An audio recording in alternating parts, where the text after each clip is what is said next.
जय हिंद। नमस्कार साथियों, कैसे हैं आप सभी लोग। उम्मीद करते हैं कि आप अच्छे होंगे और साथियों आपकी तैयारी जो है बिल्कुल अच्छी तरीके से चल रही होगी। तो साथियों आज की इस क्लास में हम सभी लोग जो है बीएसएससी कार्यालय परिचारी भर्ती 2026 के एग्जाम के लिए साथियों ऐसे इंपॉर्टेंट और चुनिंदे क्वेश्चन को देखेंगे जो कि साथियों आपके बीएसएससी के एग्जाम में जो है आपको 100% ये सभी क्वेश्चन साथियों पूछे जाएंगे। और साथियों आपको पता होगा कि आपके बीएसएससी के एग्जाम में जो साथियों जीके के आपके साथियों कितने क्वेश्चन पूछे जाते हैं।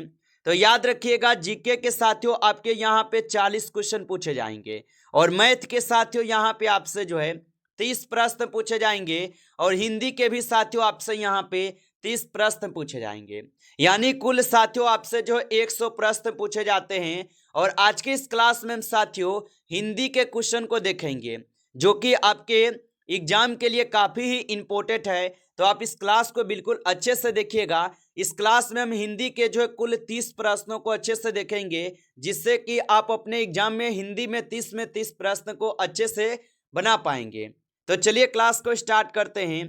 उनसे पहले यदि आप इस चैनल पे पहली बार जुड़े हैं तो आप इस चैनल को भी सब्सक्राइब करके आप ऑल नोटिफिकेशन को ऑल पे दबा के जुड़ जाइए जिससे कि जब भी कोई नई क्लास हो सबसे पहले क्लास का नोटिफिकेशन जो है आपके पास पहुंच सके। तो आप इस चैनल को सब्सक्राइब कर लीजिएगा, साथ ही साथ आप जो है इस क्लास को भी लाइक जरूर कर लीजिएगा। तो चलिए क्लास को स्टार्ट करते हैं और देखिएगा क्वेश्चन क्या पूछा है। क्वेश्चन पूछा गया है कि लड़का शब्द जो है ये किस प्रकार की संज्ञा है। चलिए बताइएगा कि लड़का शब्द जो ये किस प्रकार की संज्ञा हो जाएंगे। तो लड़का शब्द यहाँ पे क्या हो जाएंगे, कमेंट कीजिए आप सभी लोग। तो यहाँ पे इस क्वेश्चन का आप सही जवाब क्या लगाए हैं, तो ऑप्शन ए लगा रहे हैं, बिल्कुल सही जवाब है आपका। ऑप्शन ए यहाँ पे बिल्कुल सही जवाब है, जातिवाचक संज्ञा हो जाएंगे। चलिए आगे देखिए, अगला क्वेश्चन है कि ईमानदारी जो है ये किस प्रकार की संज्ञा है। चलिए बताइएगा।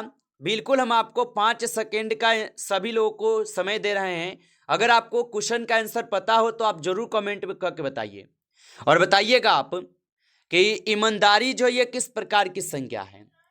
तो ईमानदारी हो जाएंगे आपके भाववाचक संज्ञा। ऑप्शन यहाँ पे बी सही जवाब है, भाववाचक संज्ञा होगा। अगला प्रश्न यहाँ पे देखेंगे कि गंगा शब्द किस संज्ञा का उदाहरण है। चलिए बताएंगे आप।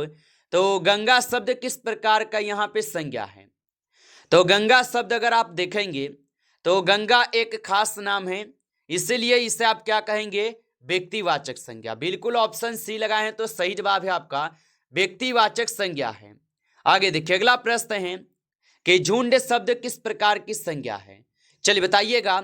इसमें हम आपको कुल 30 प्रश्न करा रहे हैं और टारगेट रखते हैं कि आप 20 प्रश्न का बिल्कुल सही जवाब ही देंगे, ठीक है। तो 30 में आप लोग को 20 प्रश्न का ही यहाँ पे सही जवाब देना है और इस क्लास का विनर आपको ही बनना है।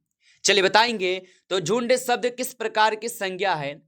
तो यहाँ पे आप क्या लगाए हैं, तो झुंड हो जाएंगे एक प्रकार की समूहवाचक। बिल्कुल ऑप्शन यहाँ पे डी सही जवाब है, समूहवाचक संज्ञा। आगे देखिए, अगला प्रश्न है कि सोना किस प्रकार की संज्ञा है। चलिए बताएंगे आप। तो सोना किस प्रकार की संज्ञा हो जाएंगे। तो सोना की अगर बात करेंगे आप तो सोना हो जाएंगे एक आपके द्रव्यवाचक। बिल्कुल ऑप्शन यहाँ पे सी है, द्रव्यवाचक संज्ञा होता है। आगे देखिए, अगला प्रश्न यहाँ पे है कि खून का घूंट पीना मुहावरे का सही अर्थ है। चलिए आंसर लगाइए। तो खून का घुट पीना मुहावरे का अर्थ क्या होता है। तो इस मुहावरे का अर्थ हो जाएंगे अपमान सहना। ऑप्शन यहाँ पे बी सही जवाब है, अपमान सहना। अगला प्रश्न देखेंगे। प्रश्न क्या है कि कान पर जू न रेंगना का अर्थ क्या है। तो कान पर जू न रंगना रेंगना का अर्थ क्या है। तो इनका अर्थ होता है बिल्कुल ध्यान न देना। ऑप्शन ए यहाँ पे बिल्कुल सही जवाब है, बिल्कुल ध्यान न देना। आगे देखिए, अगला यहाँ पे प्रश्न है कि दूध का जला छाछ भी फूक फूक कर पीता है का आशय है। चलिए बताएंगे आप। तो दूध का जला भी छाछ भी फूक फूक कर पीता है, इसका यहाँ पे आशय क्या होगा। तो इनका आशय होता है सावधान होना। ऑप्शन यहाँ पे सी सही जवाब है, सावधान हो जाना। अगला प्रश्न देखिएगा और प्रश्न क्या पूछा है आपसे। प्रश्न है कि पानी पानी होना मुहावरे का अर्थ है। चलिए बताएंगे। तो पानी पानी होना मुहावरे का अर्थ क्या होगा। तो पानी पानी होना का जो मुहावरे का अर्थ होगा ये हो जाएंगे आपके लज्जित होना। ऑप्शन यहाँ पे सी सही जवाब है, लज्जित होना, याद रखेंगे। अगला प्रश्न देखेंगे। प्रश्न क्या है आपका कि 9 2 11 होना मुहावरे का अर्थ है। चलिए बताएंगे। तो 9 2 11 होना का मुहावरे का अर्थ क्या हो जाएगा? तो 9 2 11 होना यानी आप लगाएंगे भाग जाना। ऑप्शन यहाँ पे सी सही जवाब है, भाग जाना हो जाएगा, याद रखेंगे। अगला प्रश्न देखिएगा कि नीलकंठ शब्द जो है ये कौन सा समास है? चलिए बताइएगा आप कि नीलकंठ शब्द कौन सा समास है। तो नीलकंठ शब्द जो होगा ये हो जाएंगे यहाँ पे आपके बहुब्रीहि समास। ऑप्शन यहाँ पे सही जवाब है, बहुब्रीहि समास होगा। अगला प्रश्न देखेंगे कि यथासंभव में कौन सा समास है। चलिए बताइएगा आप। तो यथासंभव में कौन सा समास होगा? तो यथासंभव में जो है अवयवी भाव समास है। ऑप्शन बी को सही जवाब करेंगे, अवयवी भाव समास है। अगला प्रश्न है कि त्रिलोचन शब्द में समास का प्रकार है। तो त्रिलोचन शब्द में समास का प्रकार हो जाएंगे तो बहुब्रीहि समास हो जाएंगे। ऑप्शन यहाँ पे डी सही जवाब है, बहुब्रीहि समास। आगे देखिए अगला यहाँ पे प्रश्न पूछा है कि दिन रात में कौन सा समास है। चलिए बताइएगा आप। तो दिन रात में कौन सा समास हो जाएगा? तो याद रखेंगे दिन रात जो है ये द्वंद्व समास है। ऑप्शन ए यहाँ पे सही जवाब है, द्वंद्व समास होगा। अगला प्रश्न देखेंगे कि महापुरुष शब्द कौन सा समास है। चलिए बताइएगा आप। तो महापुरुष शब्द जो है ये कौन सा समास हो जाएगा? तो महापुरुष शब्द जो है ये हो जाएंगे आपके कर्मधारय समास। ऑप्शन यहाँ पे बी सही जवाब है, कर्मधारय समास होगा। अगला प्रश्न देखेंगे कि जो अपने ही समाज या वर्ग के हित की बात करे। चलिए बताएंगे आप। तो जो अपने ही समाज या वर्ग के हित का बात करे उसे क्या कहेंगे? तो उसे कहेंगे यहाँ पे वर्ग हितैषी। ऑप्शन यहाँ पे जो है सी बिल्कुल सही जवाब है, वर्ग हितैषी कहेंगे। अगला प्रश्न है कि जो पहले हुआ हो और न आगे होगा। चलिए बताएंगे। तो जो न पहले हुआ हो और न आगे होगा तो इसका अर्थ क्या होगा? तो इसका अर्थ आप बताएंगे कि अभूतपूर्व होगा। ऑप्शन यहाँ पे आपका डी सही जवाब है, अभूतपूर्व होगा। आगे देखिए अगला यहाँ पे प्रश्न है कि जो पहले से ही अनुमान लगाया जा सके। चलिए बताइए आप। तो जो पहले से ही अनुमान लगाया जा सके उसे क्या कहेंगे? तो जो पहले से ही अनुमान लगाया जा सके उसे पूर्वानुमान कहेंगे। ऑप्शन यहाँ पे सी सही जवाब है, याद रखेंगे। अगला प्रश्न यहाँ पे है कि जो कठिन परिस्थितियों में भी विचलित ना हो।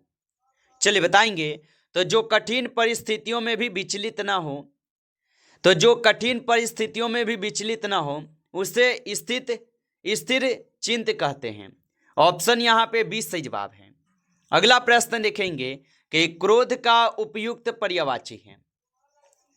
तो क्रोध का उपयुक्त यहाँ पे पर्यायवाची कौन है? तो क्रोध का उपयुक्त पर्यायवाची है यहाँ पे कोप। ऑप्शन यहाँ पे बी कीजिएगा, सही जवाब कोप होगा। आगे देखिए अगला यहाँ पे प्रश्न है कि सूर्य का शुद्ध पर्यायवाची कौन सा है। चलिए बताएंगे आप। तो सूर्य का शुद्ध पर्यायवाची कौन सा है? तो सूर्य का शुद्ध पर्यायवाची जो है यहाँ पे दिनकर है। ऑप्शन बी को सही जवाब करेंगे, दिनकर होगा। अगला प्रश्न देखेंगे। प्रश्न है कि पृथ्वी का सही पर्यायवाची है। चलिए बताएंगे आप। तो पृथ्वी का यहाँ पे सही पर्यायवाची क्या होता है?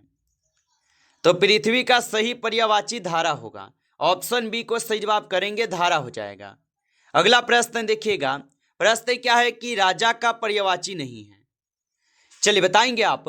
तो राजा का पर्यायवाची कौन नहीं है? तो राजा का पर्यायवाची सेवक नहीं है। ऑप्शन डी सही जवाब है, सेवक नहीं होगा। अगला प्रश्न देखेंगे कि बुध का उपयुक्त पर्यायवाची है। चलिए बताएंगे। तो बुद्धि का उपयुक्त पर्यायवाची हो जाएंगे। तो बुद्धि का उपयुक्त पर्यायवाची विवेक होगा। ऑप्शन ए को सही जवाब करेंगे, विवेक हो जाएगा। अगला प्रश्न देखेंगे। प्रश्न क्या है कि देवालय का सही संधि विच्छेद क्या है। चलिए बताइएगा आप। तो देवालय का सही संधि विच्छेद क्या हो जाएगा? तो देवालय का सही संधि विच्छेद होता है यहाँ पे देव जोड़ आलय। ऑप्शन ए सही जवाब है, देव जोड़ आलय होगा। अगला प्रश्न देखेंगे कि महेश्वर का संधि विच्छेद है? चलिए बताइएगा। तो महेश्वर का संधि विच्छेद जो है महाजोड़ ईश्वर होगा।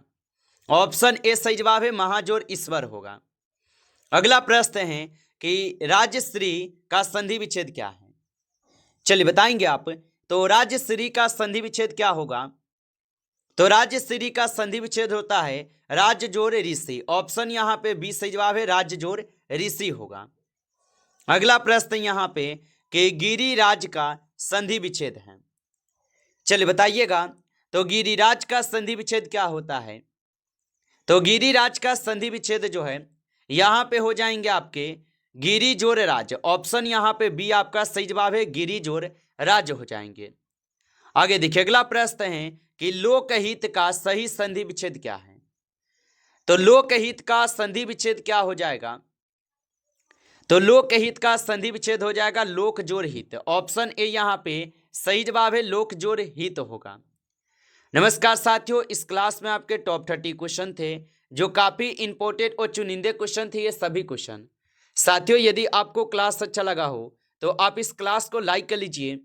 नए जुड़े हैं आप इस चैनल पे तो आप इस चैनल को सब्सक्राइब करके ऑल नोटिफिकेशन को ऑल पे दबा के जुड़ जाइए, जिससे कि जब भी कोई नई क्लास हो सबसे पहले क्लास का नोटिफिकेशन जो है आपके पास पहुंच सके। तो आप इस चैनल को सब्सक्राइब कर लीजिए। चलिए फिर मिलते हैं आपसे नेक्स्ट टॉपिक के साथ नेक्स्ट क्लास में। तब तक के लिए जय हिंद, जय भारत।